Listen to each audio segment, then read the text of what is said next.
Yo, what's up guys? It's your boy RedCloud. Today I'm going to be showing you guys the best controller settings as well as some settings that I think are personally must-haves, especially if you're playing controller on PC. Alright guys, let's get right into it. Oh my god! No way! I'm actually... Bro! I'm actually good! Alright guys, before we get into the controller settings, I do want to let you know that I use a PowerA Fusion Pro controller. You guys want to check it out right here. The link will be in the description below if you guys want to check it out. It's a $60 controller. It does get a little oil and smudge from your hands and stuff like that, but if you clean it consistently, it'll go away and stuff like that, so not a big deal. Anyway, it has 4 paddles, optional up to 2. So basically, you can remove this if you wanted to. It comes off straight up, just like that. So it's really, really neat, and it's just like easy install, just like that. And then once you do that, there's also 2 stoppers here for the triggers, so you can click quicker and have a faster trigger finger. It's pretty cool. But anyway, I'm gonna go over exactly what I have for my binds. So we'll start with left because this is flipped, obviously. So I'm left-handed. I do want to let you guys know that. So this might be swapped if you are right-handed. Okay, so keep that in mind. Top left is my slide button because I use tactical, and I'll go over what my BR loadout is in my layout is in a minute. But yeah, so this is my slide, and then bottom left is my ping, which is super useful in case you didn't know. It makes it a lot easier when you're playing squads, and also pinging shit in case you are playing solo and you want to keep your eye on who you pinged. Then for my top right, I have it on Y, which basically means that I can swap my guns quicker and also plate a lot quicker. But I find that my bottom finger right here, my bottom right, functions a lot better for me instead of my middle finger for some reason. So I can click faster there, which basically allows me to jump. So that's my jump button right there. So that's completely swappable, up to you, whatever you find more comfortable there. And if you only have 2 paddles, what I would suggest doing is having your slide on the right one or left one, doesn't really matter, whatever you're comfortable with, and then jump on the second one. So you want to be able to jump and slide with both your paddles. Those are the most important ones. Everything else is like kind of like secondary, you know what I'm saying? All right guys, so I do want to let you know that since I have paddles, my actual button layout doesn't really matter too much. It does matter if we get into like some niche stuff, but for now, if you don't have paddles or if you are using 2 paddles, I would suggest using either tactical or bumper jumper tactical, or you can also use stick move. These are some of the best ones. Bumper jumper is really good because you can jump, and if you flip it, you can actually jump with the other one. So that's really cool. But I honestly personally don't like this one. So yeah, I definitely don't mess with that one.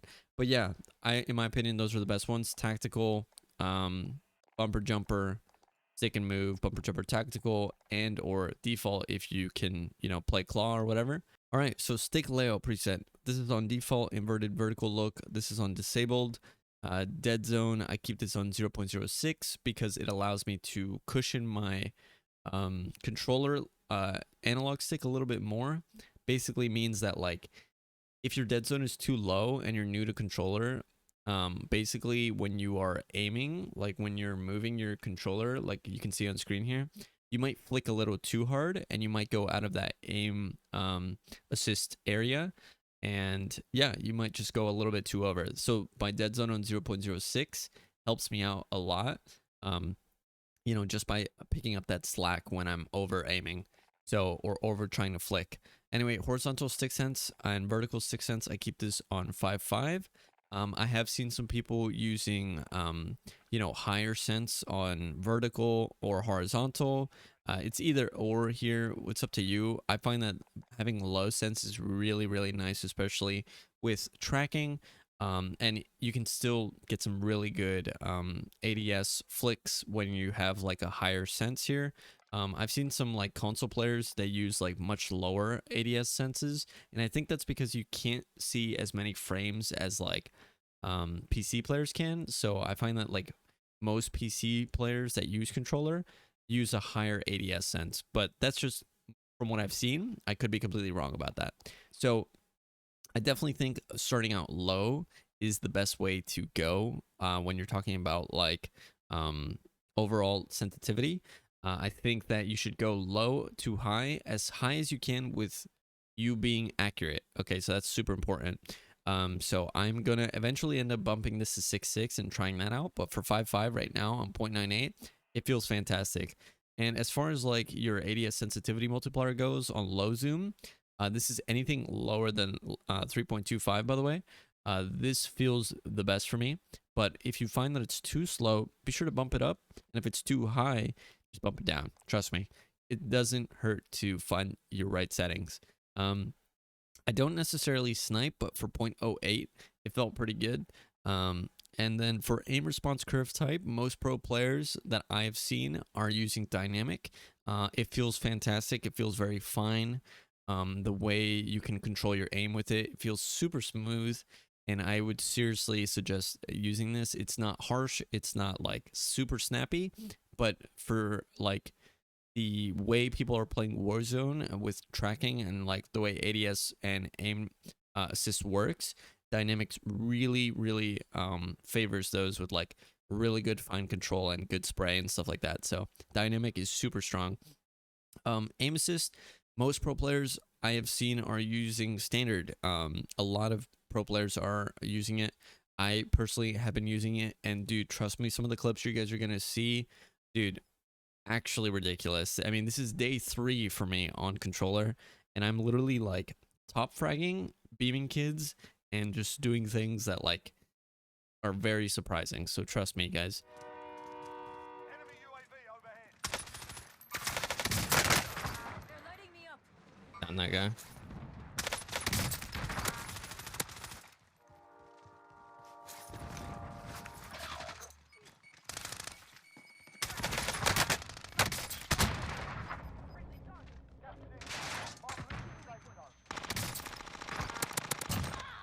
Standard aim assist is super good. I would suggest precision if you have been playing, you know, on controller for a long time.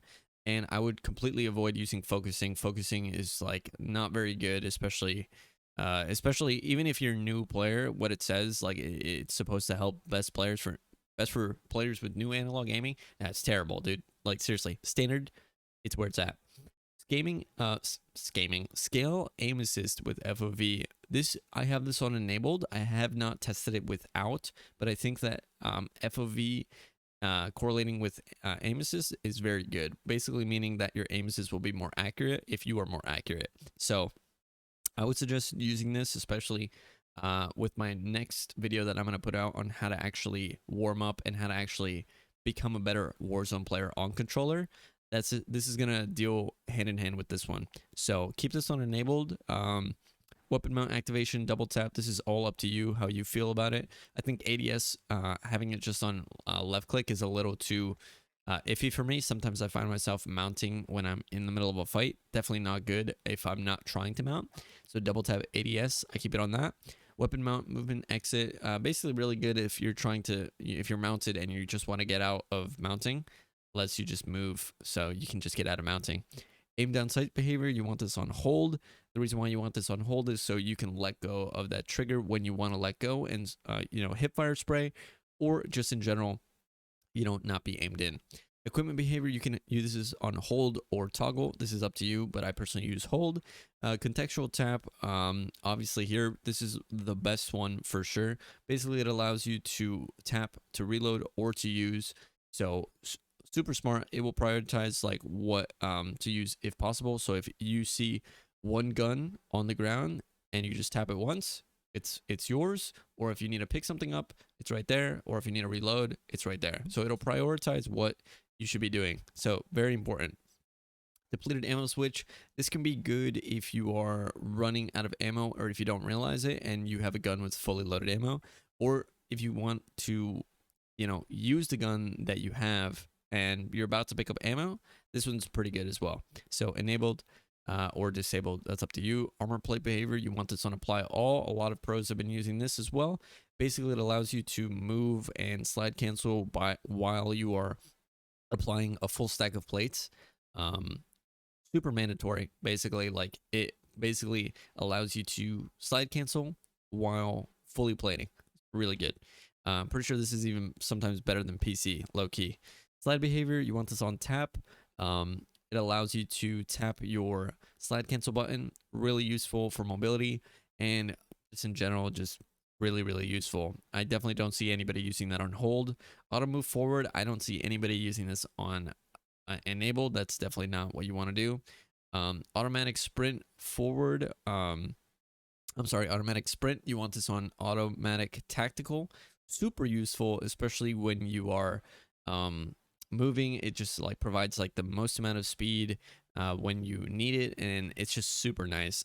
It basically allows you to avoid pressing double press on sprint buttons, and just in general, like frees up so much of your mind when you're playing the game. And then vehicle camera recenter, you want this on enabled. A parachute auto deploy, you can have this on enabled or disabled. Basically, if you want to get lower to the ground, you want this on disabled. If you like playing on height a lot more, or if you're new to the game, you can enable this on auto redeploy. Personally, for me, what I've found is that it doesn't really matter to me. So you know, you could use this on either or. Yeah, guys, that's about it. I hope these settings helped you guys become a better controller player in Warzone. I was able to get from basically a noob to, you know, a semi-decent player in about 3 days on controller, and I think I'm gonna continuously play on controller from now on Warzone, and possibly other shooter games. So be sure to check out some of my future videos soon. Be sure to hit that sub button. Be sure to like the video, like I said, and be sure to check out my stream, guys. I play with all my viewers all the time at twitch.tv/RedCloud. If you guys would want to catch me there, seriously appreciate it. All right, guys, thank you again so much for watching the video. Hope you have a wonderful rest of your day. Peace out.